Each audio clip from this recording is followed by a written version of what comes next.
Naniniwala din ba kayo sa mga kasabihan na kapag hindi planado ang inyong gagawin sa buong araw ay tiyak doon pa natutuloy? Hello everyone! Good morning! So for today's video, samahan nyo naman kami sa aming paggala-gala. Charot! So for today's video nga guys, ay hindi to siya planado. On the spot talaga to na binisita ako ng aking afam-fam. Chares lang. At sabi ko nga na hindi to siya planado, kaya hindi tuloy ako nakapagpaganda. Hindi nakapagpa-sofa ang Inday. Charot! So ayun na nga guys, binisita ako ng aking afam-fam at kami daw ay maglakad-lakad sa gilid-gilid at mamalimos kasi wala na daw kaming kiyaw-kiyaw. So, yun nga guys, on the spot talaga yan at saka maganda yung araw kaya kami ay napalakad-lakad at pumunta kami sa kagubatan. So, 'di ba? Yung mga taga-bukid ay nakalugsong na sa syudad. So, ayun at nagulat kami na ang dami palang bird's nest, daghang sala guys sa kagulangan, o 'di ba? At naglalis pa mi guys kung unsa nga langgam na siya. I mean, anong ibon, anong klaseng ibon 'yan? So, ayan, ang ingay namin guys, hindi nyo lang alam kung gaano kami kaingay.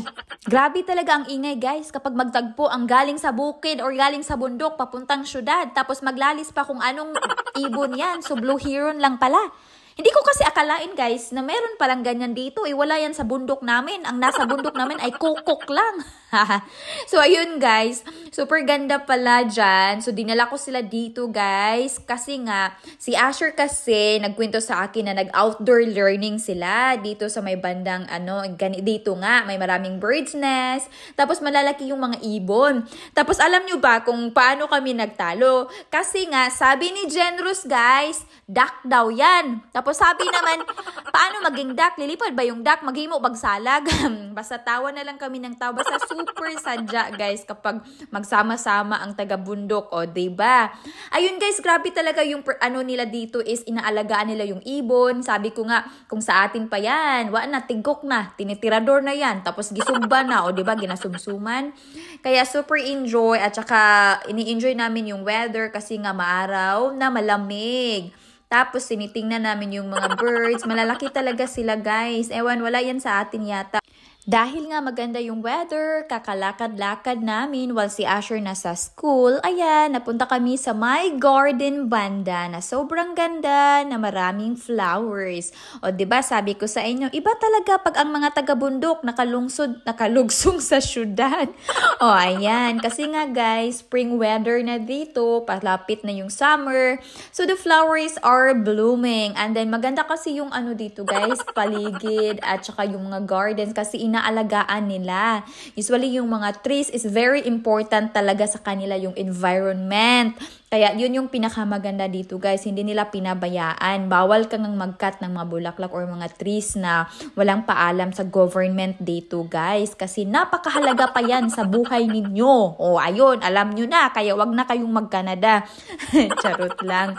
Kaya yun yung day na sabi ko nga, hindi namin pinag-isipan at hindi pinagplanuhan. Napakaganda nga guys, nang dahil sa hindi pinagplanuhan, hindi pa ako nakapagdala ng snack ni Belle at saka tubig. Kaya si Belle nagugutom at syempre hindi problema yan kasi mangayo ta sa silingan, o diba?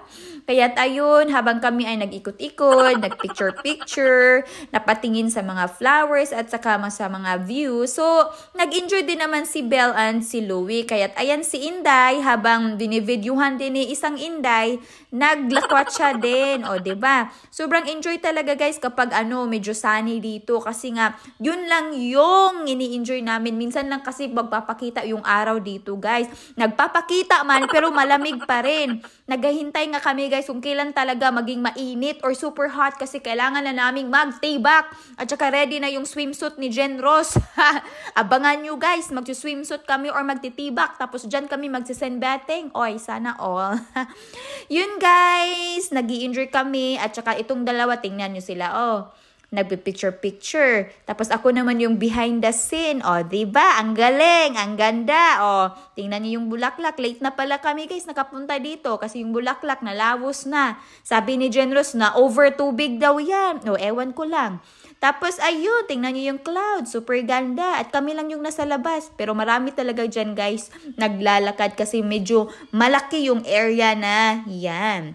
Kaya, yan lang guys yung ganap namin. And thank you all for watching. I hope to see you on my next video. Bye! And don't forget to follow my page for more videos na walang kakwenta-kwenta. Kung hindi kayo nasasayahan, then just skip my video. Okay? Bye for now. Have a good day.